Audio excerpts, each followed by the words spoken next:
give it to others, and then they can take bits and pieces and be able to use it when they train and compete. So it's great having you. A question I have for you right off the bat is, what kind of led you down a path to where you are now? You're a professional mixed martial artist. I know the Muay Thai piece is pretty important for you as well. And it sounds like, yeah, you focus and then you kind of broaden, but what got you into combat sport athletics? Yeah, sure, man. Well, I mean, just real early on, at the age of 5 years old, my parents put me in Kempo karate. And that's really just the start of everything, man. I actually kind of progressed from karate, other sports like wrestling. I went on to start learning jiu-jitsu, and then just kind of fell naturally into MMA, you know, having a little bit of knowledge when it comes to striking and learning wrestling. I felt confident enough going into the MMA world where they put it all together. You know, the MMA fight, you got to know everything, all combat sports. If you go into an MMA fight, you know, limited knowledge, say you're just a boxer or you're just a wrestler, you're going to get beat up. You got to know everything. You've got to be good on the ground. You've got to be good on your feet. You've got to be good in all areas of it, right? So just naturally, and I really enjoyed karate at a young age. Really grateful to put me in that, you know, so early on. It just kind of is, I feel like it got me on the right track on as far as like, it taught me discipline. It taught me work ethic. It taught me respect, you know, for others, for myself, and just kind of got me on the right course at a real early age. So, yeah, from karate, again, progressed on to learning jiu-jitsu, entered into high school wrestling, still one of the hardest things in my life, man. High school wrestling. Here's a note to all you parents out there. Got boys, girls, tape them up to be adults, put them in wrestling. Yeah. Wrestling, and you hear that about wrestlers. You hear that a lot about wrestlers. Hardest thing I ever did, man. You know, those practices will make a man out of you. They'll make a man out of a little teenage kid, you know. And today, very, very great for high school wrestling, the lessons that I learned in that room and in competition. So, and again, naturally progressed from wrestling. Got into MMA only recently in the past like 3 or 4 years when I moved to San Diego from Idaho. I started learning Muay Thai. Came down to San Diego. I just started a gym called Steel MMA and started Muay Thai from there. Carl Gebhardt down there. Again, fell in love with Muay Thai, man. It reminded me a lot of karate as far as just the way that the martial artists carry themselves. There, you'll see a lot of respect in Muay Thai. You know, what's funny is like for the 15 minutes that the fight is taking place, guys are absolutely trying to kill each other, trying to take the dude's head off with an elbow. You're trying to put your knee through his head, you know, but then at the end of the fight, nothing but respect and love. Thanking the coaches, you're thanking the fighter for the opportunity against him. And something about it resonated with me, man, especially coming from the body. It was this thing. It's all about, you know, competition, of course, but respect always, you know. And that's where I'm at today, man. Professionally in Muay Thai, and my goal is to get back to MMA. The big picture is I'm trying to make it to the big league.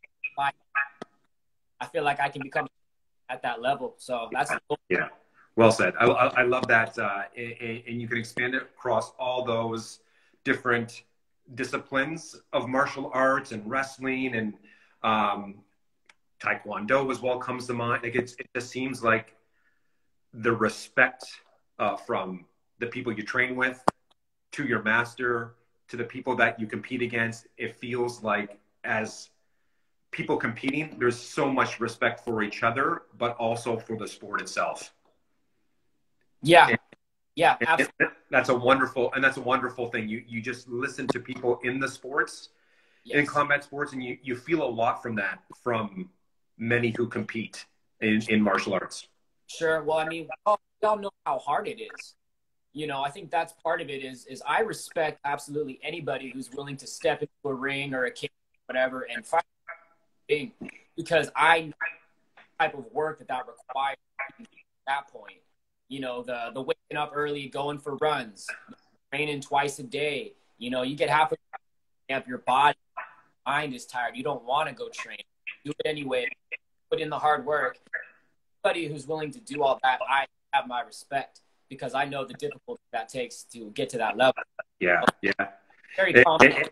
And you have, for being in the sport, you have my respect. And I was mentioning to you, so we're in Toronto, we're Ontario, Canada, and there's some really good facilities out here and some great performers. And just listening to them over the years, I have a mad respect for them in regards to just the training that they put in. Yeah. But also, when you compete at a high level, you deal with a lot of those aspects of getting ready for the fight. Sometimes fights are canceled. We didn't get into it before, but I'm sure there are times where the opponent is not making weight, or it's a change of venue that person can't do. And it really is a challenge mentally in regards to the sport itself on so many different levels. Hey, can I ask you, with that being said, like, what would you say are some of the important mental skills? Put on your MMA hat on, put on your Muay Thai competitor hat on. What would you say is are the mental skills, if you can reflect on them, that you would say are the most important for success in your sports? Sure, man. Well, the big one in my head is persistence. Keep chipping away. Keep putting in the work no matter what. Because like you said, there's going to be those things that happen. You might train for 9 weeks for a fight. Week of, your opponent backs out. And you either may get to fight, you might have to place an opponent that steps up, you might not get to fight at all. Either way, you have to keep your mind on track. You know, with the communication of one opponent, you can't take your foot off the gas mentally. Meaning you don't get to take that break. Even if you know you're not going to fight, you still got to stay ready mentally and physically. So you don't get that break and take your foot off the gas. You have to stay persistent, trained, focused on the task at hand, because sooner or later you will fight, whether that's in another or whether that's, you know, whatever it may be. You can't get complacent in your training or in your mindset, because then you take that mindset to the fight, you're going to sharp and ready to go. You just have to stay focused. There's going to be plenty of obstacles that you might get in. Extremely common with MMA. 9 times out of 10, fighter that's walking in that cage is with some type of just not telling you. It's not going to show you, right? A lot of guys get sick during training camp. You're pushing your body to the limit. Training twice a day. Sometimes you start not sleeping very well. Your immune system is compromised. Next thing you know, you're sick. And you've got 2 weeks to fight. You know, guess what? You got to stay sharp. You can't let that down. So it's about staying positive, you know. Yeah. And a question, it's coming from a colleague of mine and co-founder of HeadSet, Jason Galea. What is the toughest thing to have to train into a new person entering MMA? So I think what is the toughest thing for you? I guess it's your coach hat on, is to help others as they enter the sport mentally. Sure. Yeah. One thing that I've noticed time again is a lot of people who are starting out, whether they've watched the sport or they just have a high interest in the skills, they always want to go so quickly. They want to master everything within the first week, you know? And so I find personally, when I'm coaching people, one of the strengths that I have is just able to slow down, be patient, and just take things one step at a time. We're not going to master anything. Let's just focus on getting in a stance and learning how to throw 1 or 2 punches. And we'll come back the next day and we'll build off. Right? Yeah.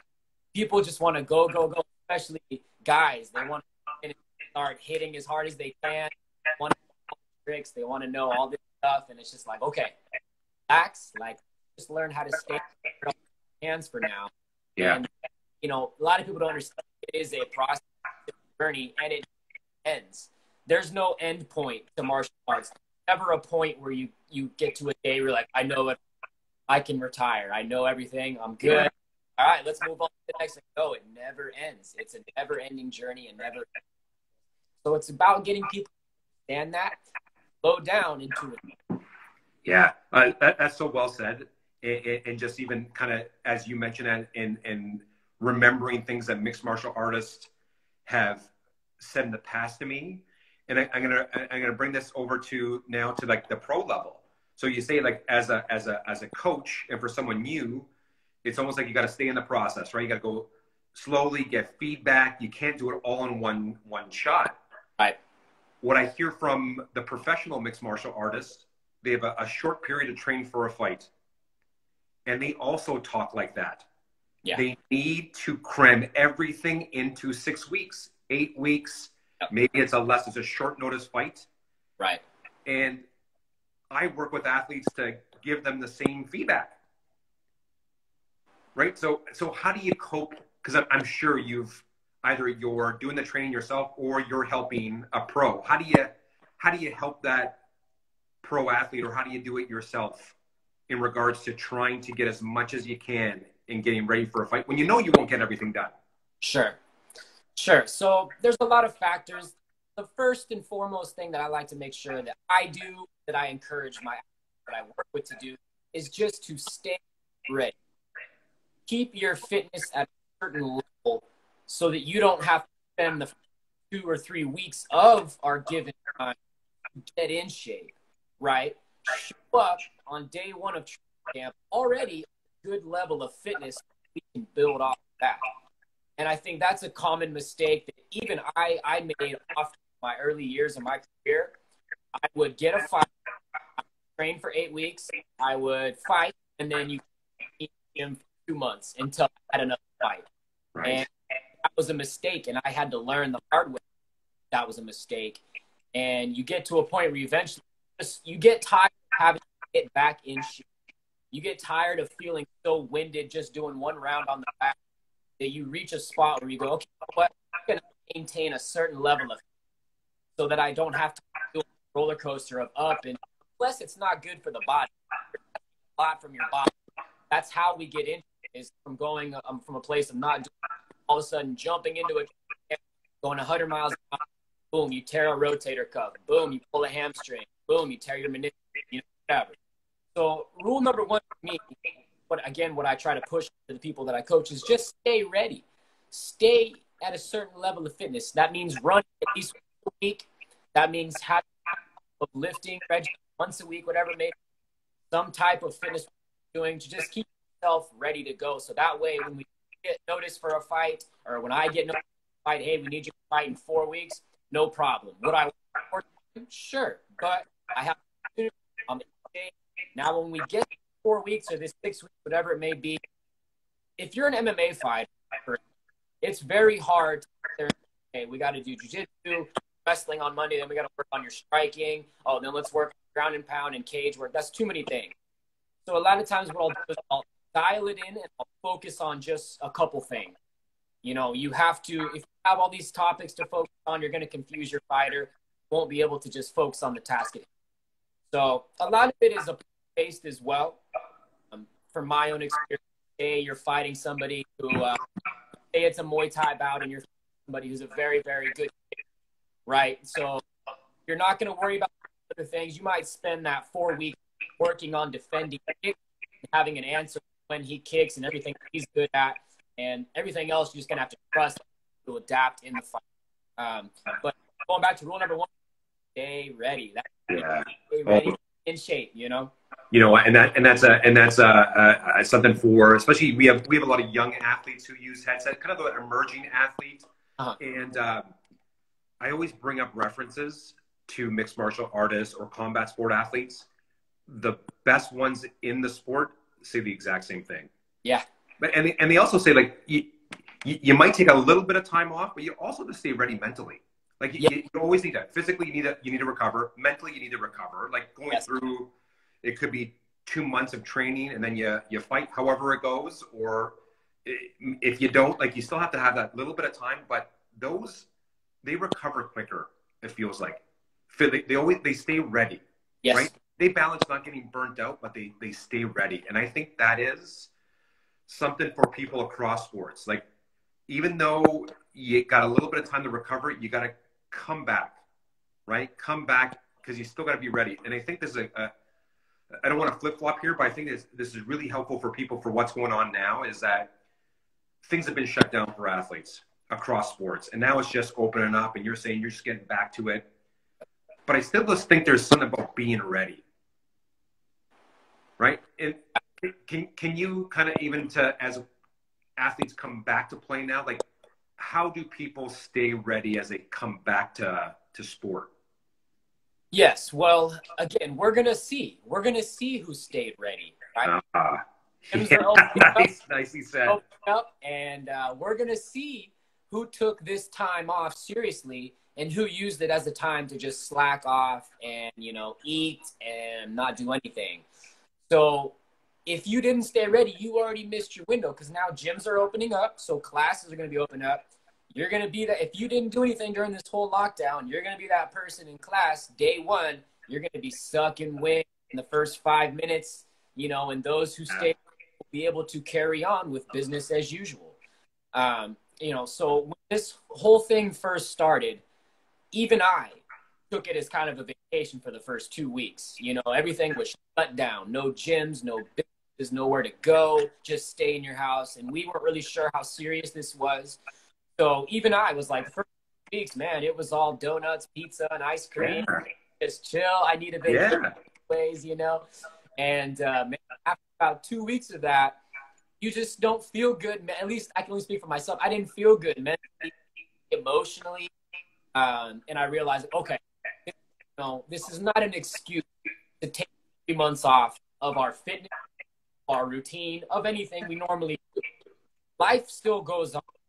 We still got to take care of our bodies. We still got to maintain our health, regardless of a pandemic, a lockdown, or anything. So what I realized after 2 weeks of stuff in my face with whatever I get my hands on, okay, this isn't sustainable. I need to get back to work. Yeah. And that's it. And, luckily I'm a very disciplined person. Thanks to my sports career, to my martial arts career, that instilled a lot of discipline. I was able after 2 weeks, all right, it's been fun. Like, time to get back on the horse, time to get outside and run, time to get back into my routine. And I've seen through this whole 3 months, now that gyms are open, I'm going to be ready to go, and hopefully people did the same thing. Again, understanding if in that first couple, people didn't want to do anything. That was most people. We were all just kind of in our rooms, locked up, and kind of enjoying a little mini break. But it's a matter of not letting that 2-week break to a 1-month break turn into a 2-month break, right? So yeah, I can only hope that everyone did stay on top of their fitness. I know me as a coach, I was reaching out and I was putting it out there on Instagram, on wherever, putting it out there that I'm still doing personal training, and for those who wanted to train, to hit me up, and people who wanted to train, people had pent up energy, all this emotion. Gyms aren't closed, not able to get it out. So they were coming to me. We were working out. People would feel better from the session to the end of the session. They were just different, so. Yeah. And as you're saying, everyone's going to have a time where they're going to be coming back, right? I guess the sooner the better to stay ready. But when they're ready to come back, it does feel like those principles that you talked about, that you're coming back. It's the persistence and dedication piece. And then it's also that you can't catch up in one day. Yeah. Whenever that is. It could be off for 2 weeks. It could be off for 2 months. And it might be a little bit more for people. But that philosophy of you can't get it back in one training session. Yeah. However, you can see where you're at. And then you can put a plan together, hopefully with someone, to get you where you need to get to. Right. Right. And it feels like now it's a transition and people will start to kind of figure it out in regards to what their sport entails. But you got me thinking here, because across sports, but also for your sports, it seems like the best, they cope better than anyone else. That's just in sports. It's not like great athletes don't doubt. It's not like they don't fear. Of course.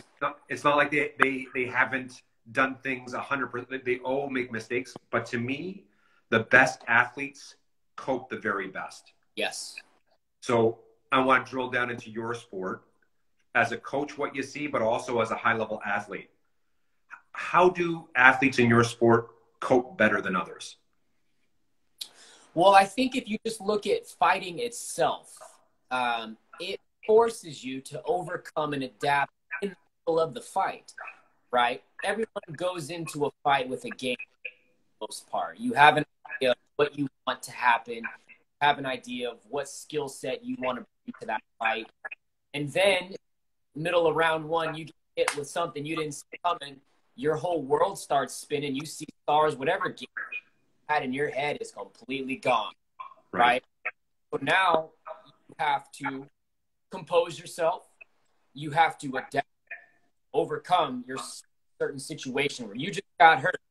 And now, whatever that's gone, you have nothing to rely on. It's time to trust your instinct. It's time to trust your training.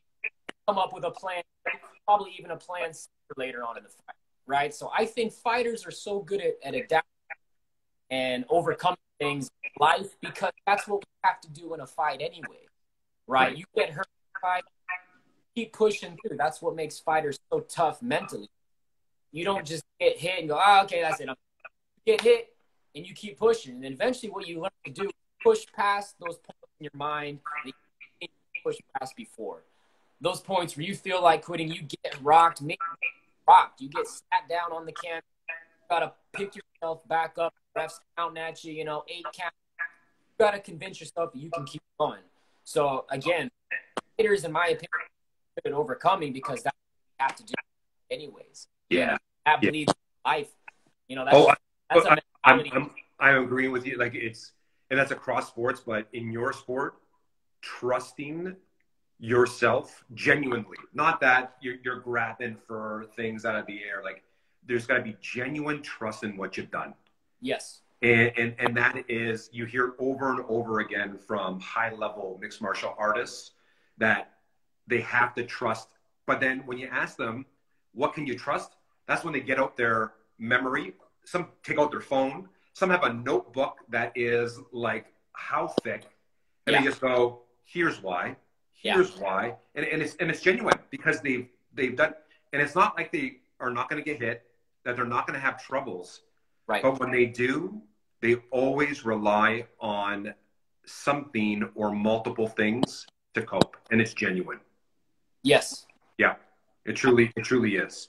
Hey, a question from one of our listeners was, do you meditate or have you meditated in the past? Yeah, absolutely, man. Very, very helpful for me. I use it more so to kind of calm myself. I don't do it nearly as often as I should. That's the case for most people. But meditation is an excellent tool. I use a combination of meditation and visualization, which to me are two different things. With meditation, I'm trying to completely empty my mind. I don't want thoughts. I don't want to think about fighting, about what I got to do later. I'm not trying to do anything. I'm literally trying to get every thought out of my mind so that I can just enjoy that peaceful stillness of no thought, no word, just stillness and controlling the thought process in my mind. So get a thought that enters, notice it, don't dwell on it, don't get this big long thought. See the thought, and if I can just do that for 10 in the morning, my whole day is easier. Right. I'm in more control of my emotions, my thoughts throughout the day. If I can start my day with 10-minute meditation. Now, I know this. Do I do this? Not all the time. No, it's like I'll let it get to some point where I need to meditate, I need to quiet. That's when I finally will do it. But meditation is a great tool for not just athletes, man, for absolutely everybody. Yeah. Absolutely everybody. What you don't understand, most people don't understand, is that this river of thoughts that we have in our head, it never stops. You always have thoughts running through your mind. You don't realize that until you sit down and try to watch thoughts. Then you go, oh my God, like it's going. You might stop and focus for about 4 seconds, and then like, boom, what are we going to have for lunch? Boom, what are you doing later? We should call.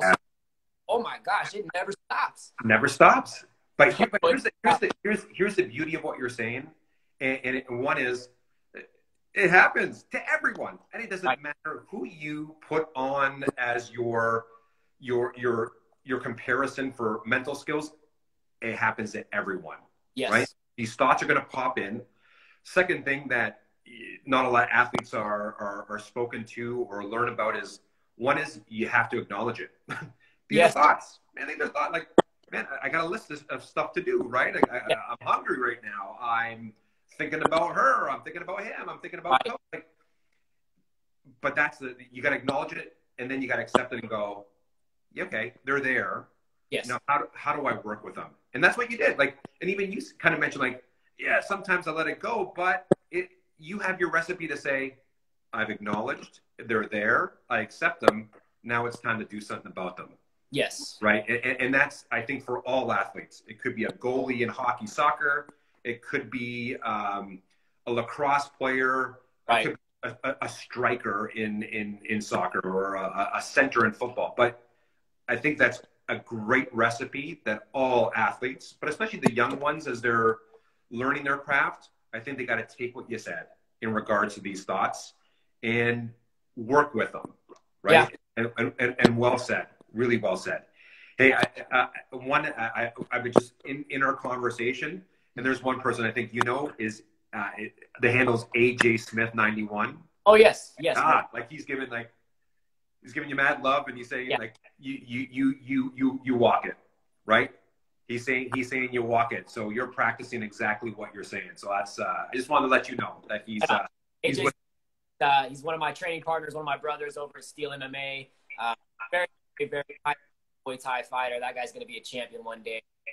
He's the reason that part of the reason why I'm the fighter that helps keep me sharp. You're good at your training partners, so it helps to have sharp training partners to keep you in tip-top shape, ready to go. Yeah, love you, brother. You got it. He said the same thing about you in regards to the being a future champ. So it's going both ways. Love's going both ways. Right on. Thanks, AJ, for joining us. Hey, I want to keep on the just that coping piece. One thing that I didn't know until working with mixed martial artists, and also I would also put in there runners, triathletes, like people who train physically but have that one competition. So they're not like baseball players who might play every day or every second day. Like there are some sports you're not allowed physically. You train a lot and you only compete. Sure. Once every few months. Uh-huh. Can you tell us what are the challenges of the week of a fight? The challenges of fight week, they can range from many different challenges. A lot of fighters in the week of fighting a fight are worried about their weight. Most fighters have to cut to get to that weight class, and the week of the fight is usually centered around making sure the body can make the weight necessary. Now, sometimes this means only having to cut 5 pounds. Sometimes this means having to cut 25 pounds, depending on how big the weight class and how much they cut.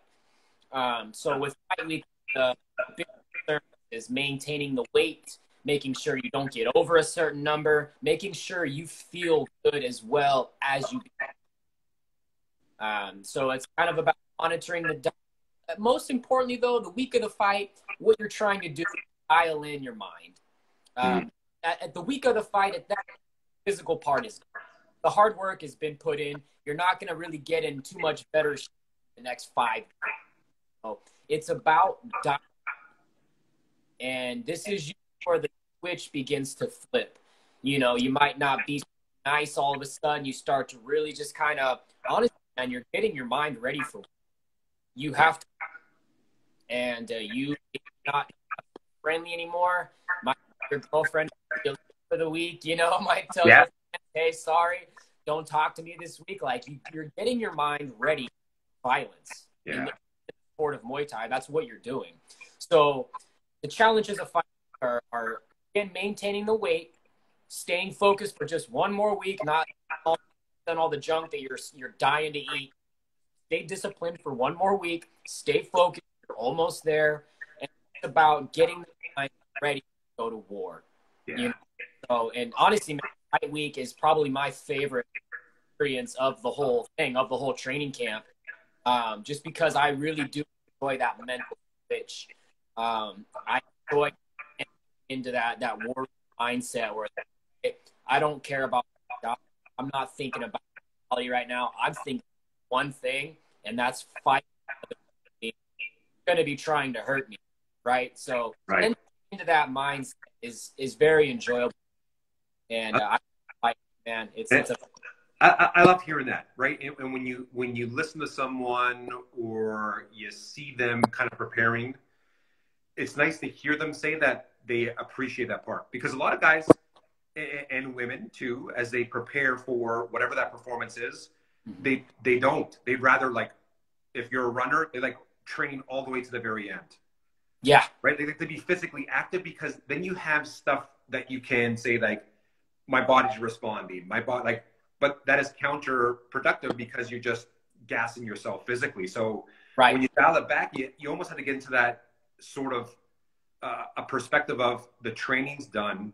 Now yeah, it's just it's focusing on this one part that I'm gonna kind of merge or marry up to the physical, right? It's always that merging of, like, you want to peak. You're peaking physically, so you also want to peak mentally. To when those two are in combo or they're in concert together, that's when you have that athlete who's ready. They're prepared.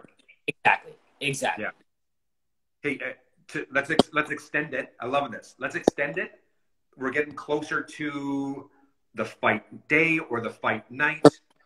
Bring us to the night before, and maybe some things that are helpful for you Sure. that help you get ready for the next day. Sure. So, day before the fight, let's say you've made the weight already. So, oftentimes in combat sports, you'll weigh in, you step on the scale the day before the fight. You'll make the weight, and then after you make the weight, you get to eat. You can go eat. You know, you want to keep it healthy. A mistake that a lot of fighters make, think that once they make the weight, oh, it's so good, I can eat whatever I Right. want, burritos. No, you still eat the next day. You still get hang on for one more. Like, go eat, but keep it clean. Still be eating some type of food that's going to fuel your body. Back in all just lost during your sweating out during your weight cut. So let's you eat, and it's you have full night off, and you're getting. This is again, man, one of my favorite times, because at least in my experience, fighters' experiences, you're surrounded by people that have been preparing you for this fight for the 2 months. So a lot of times traveling, what ends up happening is you, head coach, maybe assistant coach as well, and then maybe a few other members of the team, and you're all just in a hotel room, maybe you go out to dinner somewhere. Just that atmosphere, that energy, having all the people that saw you put in hard work during, all the people that helped motivate you during training camp, all the people that helped get you ready for this moment, they're right there with you. You know, it's your brothers, and you're just, believe it or not, food, at least for me, is often extremely lighthearted. We're laughing, we're joking. You know, I can't tell you. Usually all laughs and all, man. I'm having a great time. Everyone's excited because we all get love. We wouldn't be doing this sport if we didn't love it. You know, fight is the most enjoyable part of this. So you know that tomorrow you finally get to do what you've been training for months. And to me, that's very exciting. So the night before is very lighthearted. It's very kicked back. You're just taking it easy, relaxing the mind, having fun with your teammates and your coach, and then the big thing too, make sure you get a real good night's rest. Get to bed at a decent hour, stay disciplined, get a good 8-9 hours of sleep, sleep as long as you want. When you wake up, you'll feel it. Your mind's a little different. You wake up and you realize, I always have this moment. I wake up on fight day, and as soon as my conscience comes back to me and I open my eyes, I realize, oh, that's right. I'm going to be fight today, and that's always a very enlivening thought to have. Wake up on fight day, because as you forget for just a second, you're fighting. Wake up, you're like, that's right. I have a fight tonight. And you may still be playful and lighthearted, but element of seriousness that enters your mind. Not as many laughs. As the moment approaches closer to the fight, get a little more and more serious. The laughs go away. It's time to dial in. Yeah. And as you say that, the group that you have with you for the entire training camp, but also if you are away, if you're fighting at home too, it's trying to kind of keep it somewhat consistent, but having the right people around you, Right. who know you. Right. Right. And that's important, right? In team sports and individual sports too, where you have a camp. And I talk to people quite often about this, is that you have to figure out what role each person plays. Sure. Right. And again, the head coach might be someone who's more the tactical person, but maybe you have, and AJ's here, I'm just going to use him, but maybe AJ's more the lighthearted guy, right? Like maybe he's the guy that kind of he's pumping your tires, right? Yes. Like, and keeping things light. There might be another person who's the warm up guy, right? Right. Who, everyone plays a role, and they got to know what it is. Absolutely. Right. And a lot of times it's the athlete who has to dictate that, because the guys, or if there's a mixed group, they don't know. They're just acting like how they know you, right? Right. It's up to the athlete with that team to be able to know exactly what role people play. And that's what it's very, it might sound like something that's not important, but it so is the closer it is to competition. Absolutely. And that's important, like you said, to surround yourself with teammates, coaches who know you, you know, and they know who you are personally, know who you are as an athlete, how you like to be the night before the fight, of the fight. Again, man, everybody does have the role. Fairly accurate with that. AJ, if he's there, he's usually my you know, a right-hand man. Up, we'll drill a little bit. He's keeping sharp. He's here telling me, man, looking good. You're ready to go. You know, head coach's role is to oversee everything and to keep everything in balance. Yeah. You know, make sure that you're not drilling too much with, you know, whoever you brought. Make sure that you're not, you know, getting too silly. He's making sure you're not getting too serious. He's making sure that you're just right leading up to the fight. So it's kind of science, man. And it takes a couple fights with your teammates and your coaches to find what works for each fighter. You know, everyone's different. Yeah. And even extend it past your sport, but that could be said for a hockey player before a big game the next day. It could be the Stanley Cup Finals, right? You have to work at. You're not going to hang out with 25 people. You're going to you got to get your little group, right, of people and be able to work with them, right, and know exactly how they can help you get ready for you to be at your very best, right? And AJ, and it could be others at the gym or outside the gym who have to work with you to be able to find that balance. And it takes time, but if you don't take this in consideration, the time just extends. It's going to take you more time, rather than you want to always shorten the amount of time it takes to be able to stay ready or to be ready. Absolutely. Yes. Agreed. Hey, one more for me, and then we'll put it out to the group. Okay. How do you regulate before you go out? Because that must be a point in time where you are really amped up, or you have probably more energy, that anticipation piece. Sure. How do you handle that part?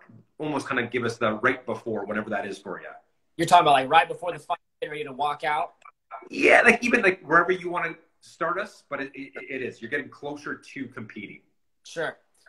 So again, man, one of my favorite as a fighter is walking out to the fight, getting ready to walk out. You're in the locker room, right?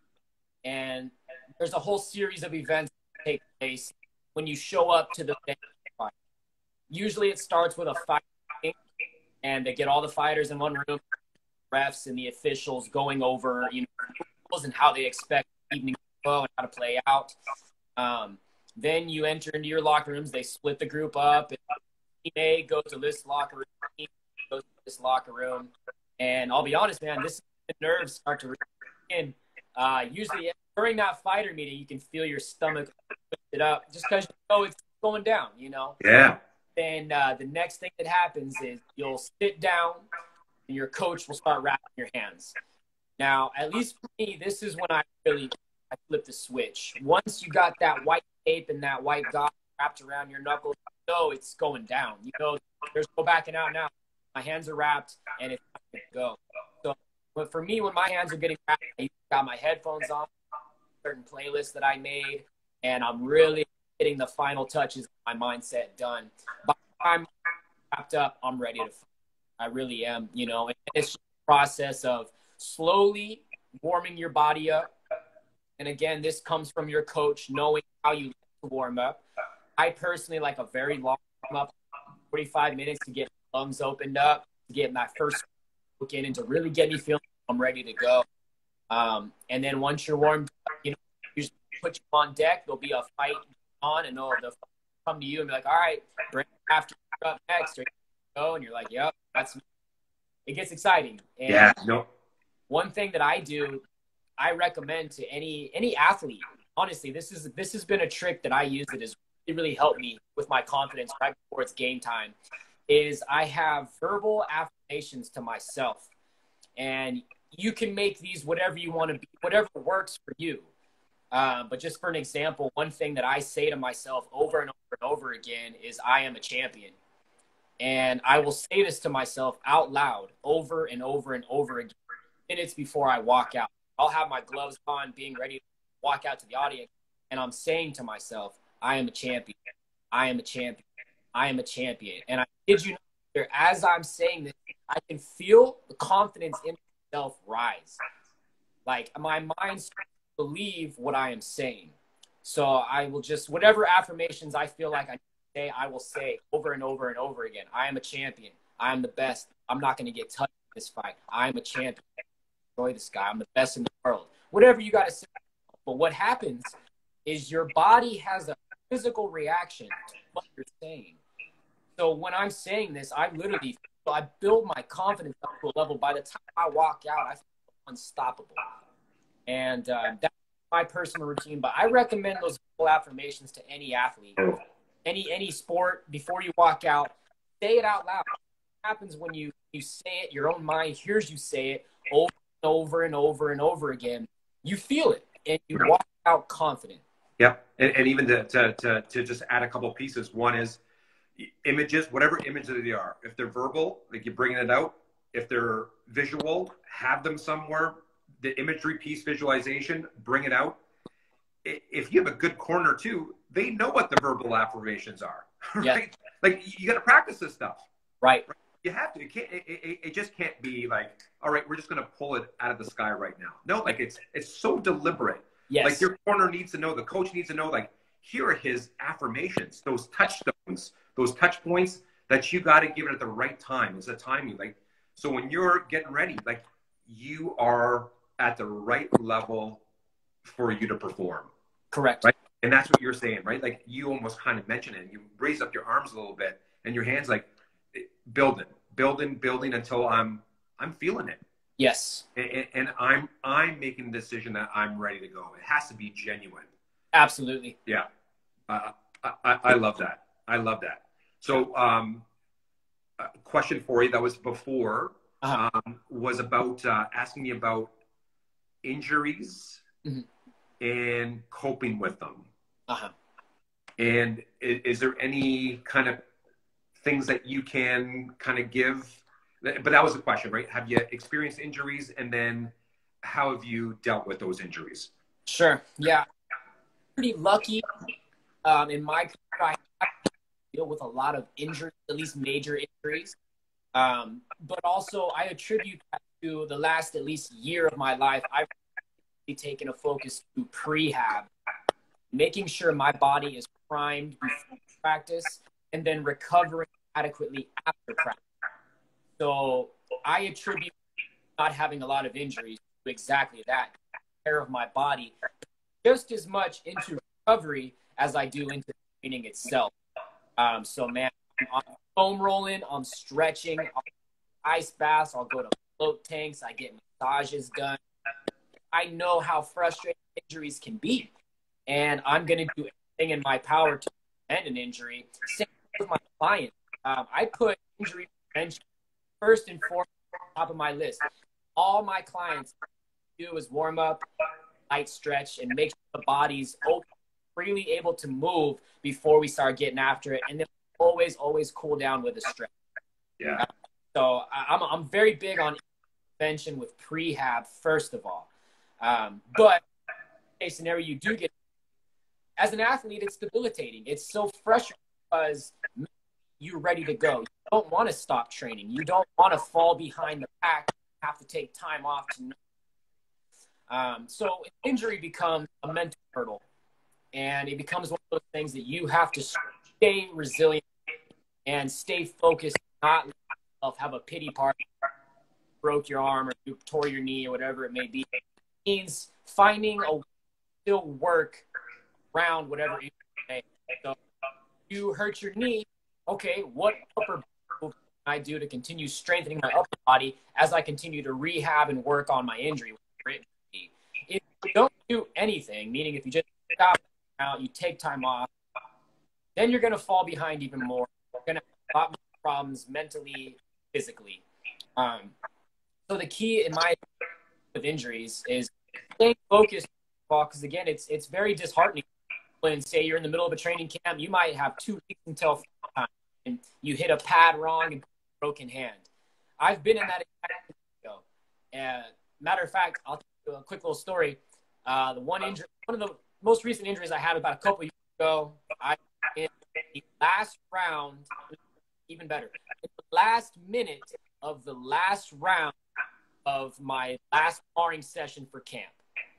And funny enough, I was sparring with AJ, who was commenting here earlier, and I threw an overhand right head, and his hard little head broke my knuckle, man. I shattered my knuckle, and I had a boxer's break. And as soon as I knew it, and the round ended, I took my glove off, my hand was balloon, and coach came over and was like, broken? I'm like, I don't know, looks like it. And went and had it x-rayed, and it was broken. And I'm so crazy, I tried to convince my coach that I still wanted to fight. I was so confident that I could win this fight with just one hand and my 2 legs, that I could fight. Right. And ultimately having to face the reality that no, we're going to have to sit out, let the hand heal, and schedule for 2 or 3, and man, first reaction is just like, no, like I was so ready to go. This training camp was going so well, and I was going to destroy this guy. And it's about reeling in those emotions and understanding you can't change them. So there's no point worrying or stressing over something that you can't change. Yeah. First and foremost is acceptance. Oh. Accept the fact that you got injured. Okay, I'm in. All right, now what? Now rehabbing, about staying sharp mentally, and that comes with don't stop your routine. Keep training. Just find what you can do, Yeah. So I'm just gonna those parts that you brought forward that I gotta summarize, just kind of throw it back out there because they're wonderful, right? One is the prehab, love it. Yes. Right. Love the prehab piece, and you got me thinking about sport is the pre, the during, and the post. That recovery piece, and everyone is important. But a lot of athletes just focus on that competition. Yeah. Pre, during, and post. The next part, and it's been a big part of our conversation today, just in different parts of your readiness, acknowledging, accepting, moving on. Yes. That is, to me, like, and with HeadSet, we kind of do a lot of that. And I think athletes have to know that because you have to acknowledge and accept to be able to cope. And it's quick. No one's saying that you're not. I can imagine, and AJ's probably the only one on with us to understand how you were feeling that day. Right. As he's a part of it with you, but like, I don't think you were smiling. You were probably really pissed off. Yeah. But there was a point in time where you just said, you know what? I'm feeling this way. I'm accepting it. I got to move forward to be able to get there back quicker to where I want to be to fight again. Right. And compete again. And that is key. And that can be done between points in tennis, between events in gymnastics, or it could be round to round in a fight, or it could be from fight to fight or competition to competition. Yes. Yeah. It's about, and it's like, you got to have a short-term memory in these sports. So we'll use fighting as an example. Say you lose the first round. Say you come out, fight starts, and part. You're getting kicked, you're eating shots you don't think you're supposed to be taking, and you go back to your corner rounds. You can't be thinking about what happened. Have a good coach, he'll tell you the same thing. He'll say, okay, forget about that. Forget about it. We're coming out round 2. This is a fresh round, 0-0. We got to reset, right? But if you sit there and dwell on the last round and you're thinking, man, he was really landed a lot of kicks. He landed this punch faster than I thought it was. You're already bringing that round into the next. Yeah. That's not going to help you at all. You have to have a short sports, like you're saying, intent. Get forward on. Okay, next match. It's a fresh start. You get a fresh opportunity, right? Yeah. But you got to work at it. Like, as you're saying this is a lot of experience, but you put the work in. Yes. Right.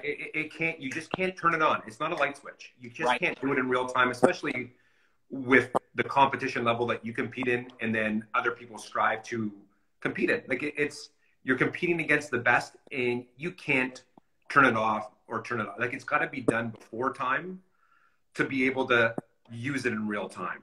Right. So that's the prehab, right? Even skills wise, you got to work on these things before practice, during practice, review them after practice, right? So it's work.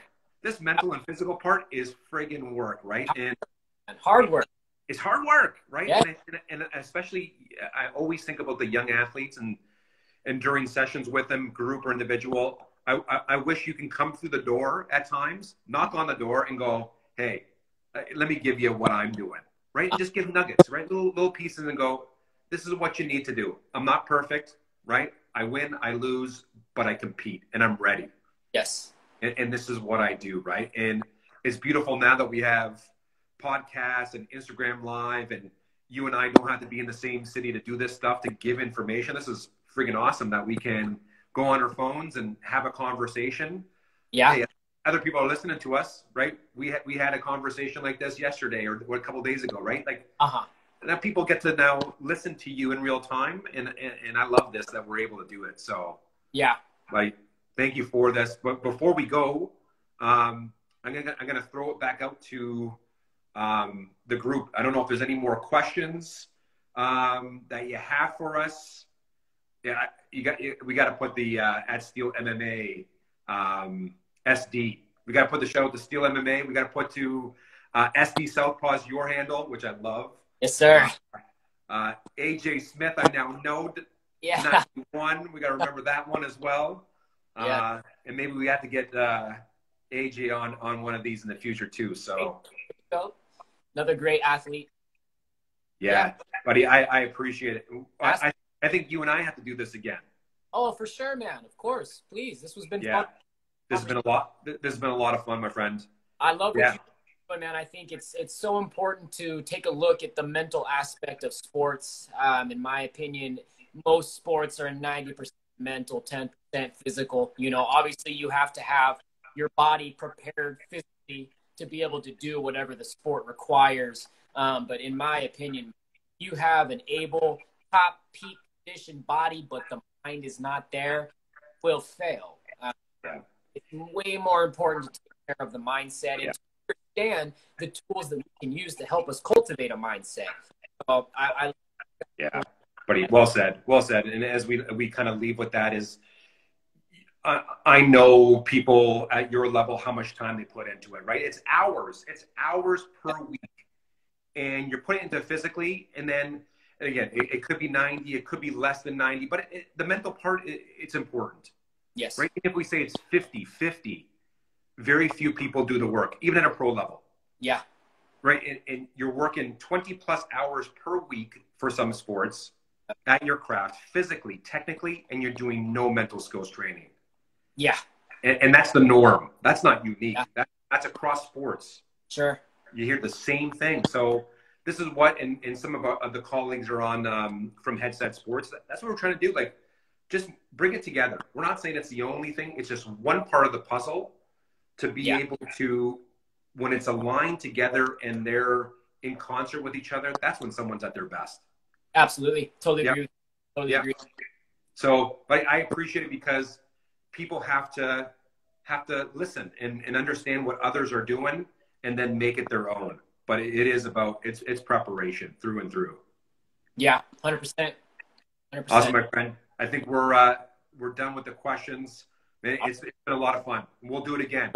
Please, man. Yeah, anytime. Let me know. I'd love to come on here and chat. And Awesome. thanks for having me on, man. I really appreciate it. Love having you on. All right, my friend. All right, brother. Take it easy. All right. See you next time. Yeah. Bye-bye. You too. Bye-bye.